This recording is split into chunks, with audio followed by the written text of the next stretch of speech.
retour en plateau ici à l'Angers Geek Fest 2025 et je reçois pour la première fois sur le plateau en jeu Pop Corner Neptenio, bonjour. Bonjour, bonjour, je suis en compagnie de Gaufrette.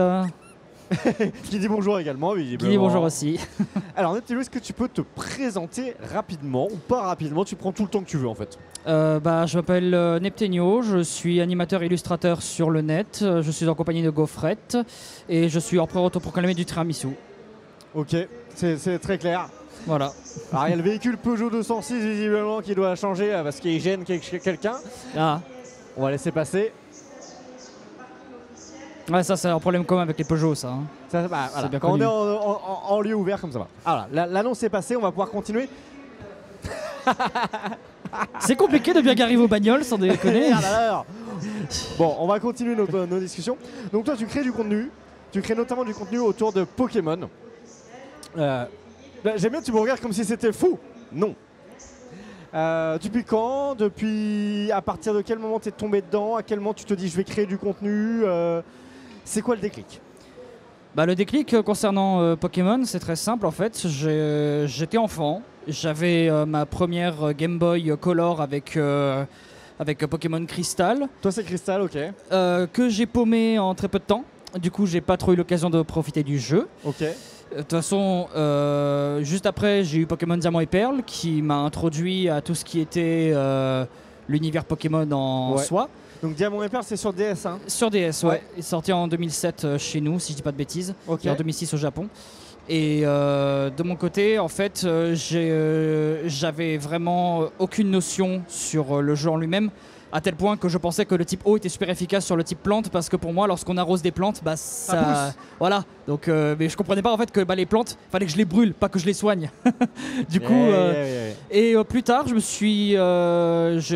suis à la fois mis et abandonné le dessin à plusieurs reprises. Puis au lycée, j'ai repris le dessin et j'ai eu envie de faire une parodie à la base Pokémon sur Pokémon jaune pour parodier l'histoire et la faire en très courte en 7 minutes. Et je me suis dit, vas-y, je vais continuer. Et ça en est là où ça en est maintenant. J'écris ma propre histoire avec mes propres personnages basés sur les jeux originaux. Et j'en fais une histoire totalement différente avec un fil rouge différent. Parce que le côté illustrateur, tu l'as toujours eu depuis, c'est un truc qui te suit depuis le plus jeune âge. Tu as cultivé ça professionnellement ou ça a toujours été une passion à côté? Ça a toujours été une passion parce que je passais plus de temps en fait à dessiner qu'à bosser sur mes cours en fait. Donc on prenait mes feuilles de cours, systématiquement il y avait des petits dessins à côté. Et oui, c'est pas un très bon exemple certes, mais bon voilà, disons que professionnellement parlant, si tu veux bosser professionnellement dans le dessin, la plupart du temps on va te dire de faire une école, sauf que les écoles privées, c'était un petit peu pas trop à ma portée. Ouais. Donc j'ai penché pour l'autodidactie, si je dis pas de bêtises, ça se dit comme ça. Et là pour l'instant ça marche, ça fait son bonhomme de chemin, lentement mais sûrement, mais je suis content du parcours que je suis en train de faire. Donc si on parle de maintenant, où est-ce qu'on te retrouve, sur quel réseau et qu'est-ce que tu proposes comme type de contenu? Je fais des animations du coup principalement sur YouTube, même si je suis plus actif sur YouTube Short actuellement parce que je travaille des animations au long format qui me prennent pas mal de temps, en général des semaines voire parfois des mois. D'accord. Et à part ça, sur Instagram, je poste mes propres dessins, donc c'est @Neptenio, à chaque fois c'est Neptenio. Je poste mes illustrations, là en ce moment je fais beaucoup de Pokémon pour vraiment m'ancrer dans la licence encore plus, parce qu'avant je faisais un petit peu tout n'importe quoi. Puis avec le fait de papillonner à droite à gauche, disons que j'ai un peu perdu du public parce que beaucoup commençaient à me suivre pour mes projets Pokémon, puis je me suis dispersé. Mais là, je me reconcentre sur Pokémon parce que j'ai ma série Pokémon Boucle à Footy qui reprend la base de Pokémon épée bouclier, la 8e génération, pour en faire une toute autre histoire. Grosso modo, c'est Pokémon épée bouclier, mais 100 ans après, c'est du post-apo et il n'y a plus que des Pokémon dans la civilisation. D'accord, ok. Et les deux protagonistes doivent aller à un tea time. Ok. Grosso modo. Mais voilà. Mais pour revenir sur le truc de base, j'ai décidé de me consacrer exclusivement à Pokémon pour le moment, pour pouvoir me concentrer, parce que sinon, si jamais encore tout à l'heure en dédicace, on m'a demandé ouais, il y a les 2 nouveaux chapitres de Deltarune qui vont sortir. Est-ce que tu vas faire une animation sur le chapitre 3 et 4? Parce que j'avais fait des animations sur le 1 et le 2. Bah du coup j'ai dit non parce que bah voilà là je me concentre sur Pokémon, bah, peut-être un jour mais ce sera pas tout de suite. Pour l'instant c'est ça, c'est Pokémon. D'ailleurs toi voilà. quel regard, parce que t'es là depuis Crystal, quel regard tu portes sur l'évolution de Pokémon dans sa globalité, que ce soit les séries, les jeux, etc. Plutôt satisfait, un peu frustré?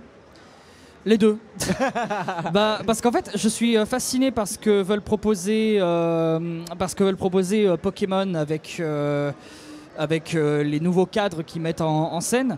Même si je suis un tout petit peu déçu de Légende Zelda, parce que moi je m'attendais pareil à une espèce de Pokémon qui va se passer entre passé et présent et tout, mais peut-être pas forcément dans un passé lointain, mais peut-être un peu plus proche. Mais non, on est vraiment dans un futur légèrement avancé. Je trouve ça un petit peu dommage parce que je trouvais que ça a donné un essence à Legends en fait. On parle de légende, donc pour moi Legends ça parle justement de récits passés et on nous met dans le futur. Ça là-dessus je suis un petit peu déçu, mais concernant les jeux, il faudrait, je vais juste dire ce que disent à peu près tout le monde, c'est que il faudrait que Game Freak se sorte les doigts parce que voilà quoi, c'est... Après, avec l'annonce de la Switch 2, les images de Zelda ont l'air bien mieux sur Switch 2, mais bon, j'ai pas 500 balles à débourser sur une console de jeu, voilà, on va être honnête. Mais à part ça, j'apprécie les univers que Pokémon propose. Cela dit, j'aimerais que les jeux soient plus finis, parce que... surtout avec le prix des jeux en ce moment, avec l'inflation, etc. Je trouve que c'est un peu honteux de nous servir des jeux comme ça, surtout pour la licence la plus puissante du monde, hein, ce qu'il faut dire, Pokémon, ça brasse des milliards par an. Et oui, c'est moi, pour une licence aussi influente, il faut qu'elle donne l'exemple en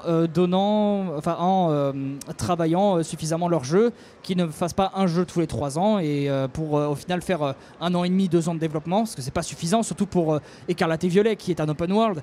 Mais pour moi, je commence à en avoir ma claque des open world, parce que bon, les open world, laissez ça aux boîtes qui peuvent se permettre de travailler 10 ans sur un jeu. Et Game Freak, c'est un jeu tous les 3 ans, donc c'est juste pas possible en fait.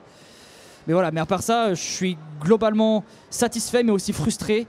Parce que je suis content que la licence continue de vivre, mais parfois, elle vit pas de la bonne manière, quoi. Tu continues à t'intéresser à ce qui se fait à côté des jeux, côté anime, manga également, ou pas du tout pour l'instant Manga, oui, j'ai lu la plupart des mangas. Il y en a juste quelques-uns que j'ai pas lu. XY j'ai pas lu, Emerald j'ai pas lu, Omega Ruby j'ai pas lu, mais le reste globalement j'ai lu. J'ai commencé à lire Noir et Blanc 2. Okay. J'aime beaucoup les mangas et c'est justement je pense que c'est aussi le manga qui a aussi été une influence pour moi pour justement faire un récit nouveau, parce que en fait les mangas de Pokémon ne se contentent pas de juste raconter les histoires des jeux et d'en faire un manga. Ils racontent vraiment une toute nouvelle histoire et c'est l'approche que je voulais faire avec mes animations à moi. Ruby et Saphir, on suit l'histoire des 2 protagonistes qui sont dans 2 cadres différents. Tu as Flora qui est un peu une sauvageonne et tu as Brice qui est plus propre sur lui, il veut faire des concours, etc. Et tu as Flora qui veut faire les champions d'arène, etc. Et on suit une espèce de une aventure en mode tour de 80 jours et c'est très intéressant parce que la team Magma et Aqua par exemple est mieux abordée que dans les jeux.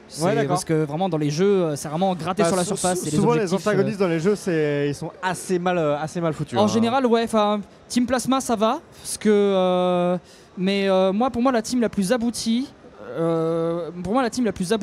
même s'il y a encore des défauts, celle qui m'a le plus touché c'est la team Star. La Team Star, vraiment, parce que ça parle vraiment d'un sujet qui est hyper tabou. En plus, au Japon, le harcèlement scolaire, c'est un sujet qui est très très peu mis en avant. Et je trouve que ça manque encore un tout petit peu de détails. Mais je trouve que la Team Star, vraiment, a vraiment bien véhiculé le message qu'il voulait faire passer, même si j'aurais aimé plus d'images. Parce que ça dit, ils ont foutu le bordel et tout, alors qu'on voit pas tant que ça dans les jeux. Mais c'est l'audace et vraiment c'était cool vraiment de voir, surtout Pokémon qui touche principalement les enfants.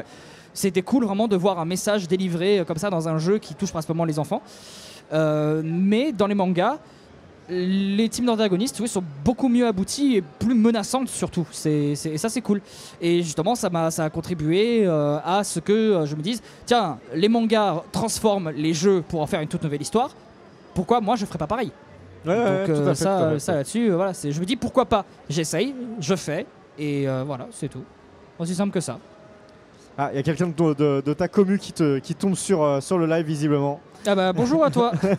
Bravo à toi d'être tombé sur le live, j'espère que tu t'es pas trop fait mal. ça peut faire mal. Tu parlais du côté...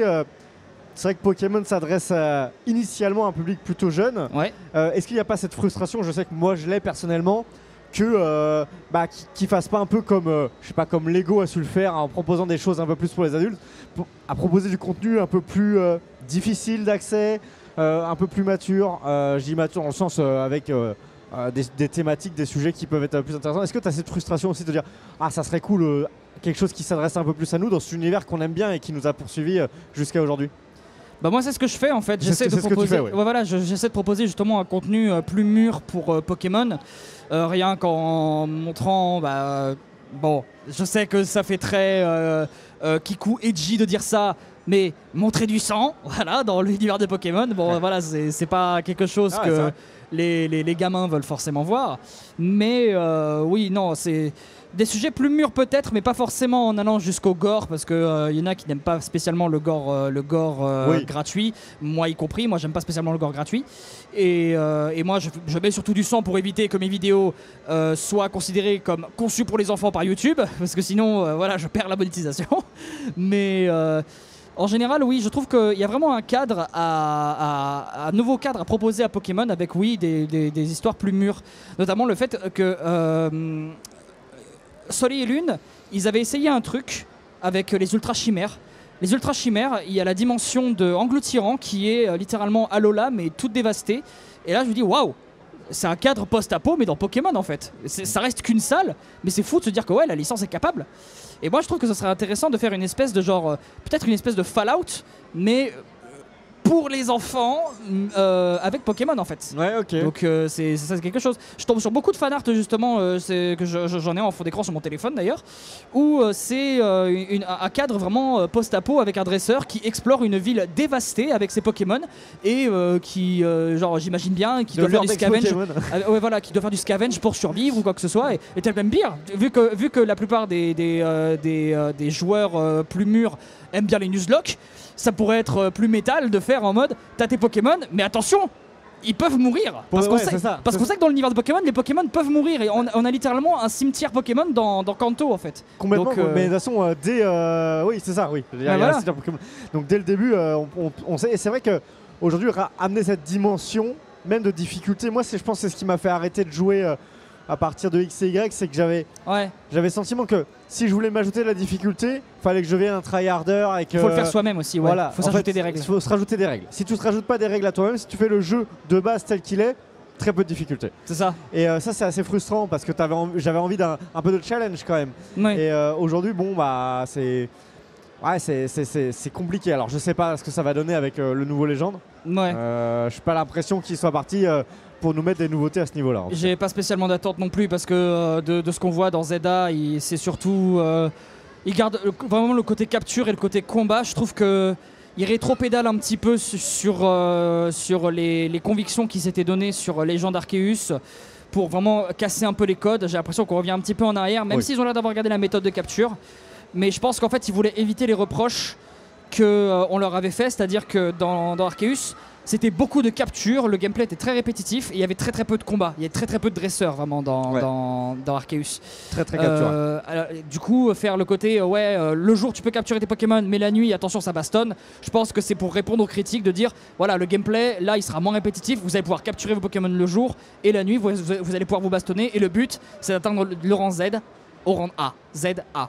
Donc c'est juste logique. Même si bon, honnêtement, je sens qu'avec le trailer, vu comment Game Freak aussi prennent de moins en moins de risques avec leurs histoires, je sens que les méchants, ça va encore être les Khazars. Enfin, ça va être ceux qui te disent oui, en fait, on est avec toi. En fait, non, l'un d'eux, ça va être un imposteur. Ça, voilà, ça c'est aussi un truc que je reproche aussi à Pokémon, c'est que les scénarios, plus ça avance, je sais pas si c'est le fait que je mûrisse. Plus ils sont attendus, c'est ça. Ouais, voilà. Mais les scénarios sont prévisibles. Ouais, genre épée bouclier, chez Rose et Liv, c'était cramé à 10 000 que ça allait être les méchants. Genre vraiment, je les ai vus, j'ai fait.